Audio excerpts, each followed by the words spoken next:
दिल्ली में जल संकट को लेकर हड़ताल कर रही जल मंत्री आतिशी की 24 से 25 जून के दरमियान रात तबीयत बिगड़ गई और जिसके बाद आम आदमी पार्टी नेता संजय सिंह और अन्य पार्टी नेता कार्यकर्ता आतिशी को देर रात लोक नायक जयप्रकाश नारायण अस्पताल यानी कि LNJP के डॉक्टरों के पास लेकर पहुंचे। दिल्ली सरकार में मंत्री सौरभ भारद्वाज ने कहा कि रात से ही आतिशी का ब्लड शुगर लेवल काफी गिर रहा था। जब हमने उनका ब्लड सैंपल दिया तो शुगर लेवल 46 निकला। जब हमने पोर्टेबल मशीन से उनका शुगर लेवल चेक किया तो लेवल केवल 36 निकला। डॉक्टर जांच कर रहे हैं और उसके बाद ही वो कोई सुझाव देंगे। आप सांसद संजय सिंह ने कहा कि उनका ब्लड शुगर लेवल 43 तक पहुंच गया है, उनकी तबीयत बिगड़ गई है। डॉक्टरों ने यह भी कहा कि अगर उन्हें अस्पताल में भर्ती नहीं कराया गया तो हालत और ज्यादा बिगड़ सकती है। आतिशी ने पिछले 5 दिनों से कुछ भी नहीं खाया था, उनका शुगर लेवल गिर गया है, वहीं कीटोन बढ़ रहा है और ब्लड प्रेशर कम हो रहा है। वो अपने लिए नहीं लड़ रही बल्कि वो दिल्ली के लोगों के लिए और पानी के लिए लड़ रही हैं। आतिशी का 4 दिन बाद 2.2 किलो वजन भी कम हुआ।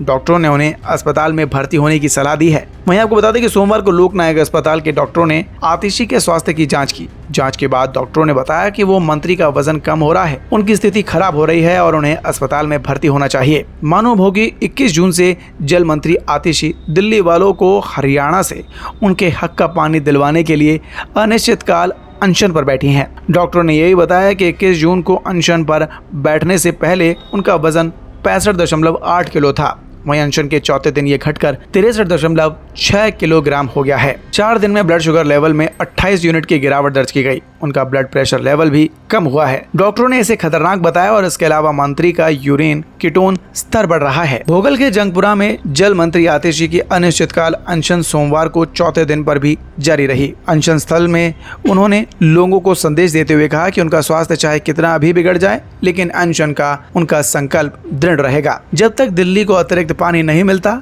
तब तक वो अनशन पर बैठी रहेंगी। आतिशी ने यह भी कहा कि वो अनशन पर इसलिए बैठी हैं क्योंकि दिल्ली में पानी की कमी है। उन्होंने आरोप लगाते हुए कहा कि दिल्ली में अपना पानी नहीं है, यहाँ सारा पानी पड़ोसी राज्यों से आता है। लेकिन पिछले 3 हफ्तों से हरियाणा ने दिल्ली को पानी भेजना कम कर दिया। उन्होंने दावा करते हुए कहा कि 100 MGD पानी का मतलब 46 करोड़ लीटर पानी हुआ। ये एक दिन में 28 लाख लोगों के घरों तक जाता है और उनके काम आता है। उन्होंने ये भी कहा कि पर्याप्त पानी न मिलने के कारण 28 लोग बूंद बूंद पानी के लिए तरस रहे हैं। वहीं पानी की मांग को लेकर दिल्ली सरकार के कैबिनेट मंत्रियों ने सोमवार को प्रधानमंत्री नरेंद्र मोदी को एक पत्र भी लिखा। साथ ही उपराज्यपाल VK सक्सेना ने वजीराबाद बैराज का संयुक्त दौरा करने की अपील की। इससे पहले मंत्रियों ने भोगल में चल रहे जल मंत्री आतिशी के अनिश्चितकाल अनशन स्थल पर बैठक की। इसमें उन्होंने प्रधानमंत्री को पत्र लिखने और उपराज्यपाल के साथ वजीराबाद का संयुक्त दौरा करने का निर्णय लिया। पत्र में लिखा कि दिल्ली में कुल पानी की सप्लाई 1005 MGD है, जिसमें एक बड़ा हिस्सा यानी कि 613 MGD पानी हरियाणा से आता है। कई दिनों से दिल्ली को 100 MGD पानी कम मिल रहा है।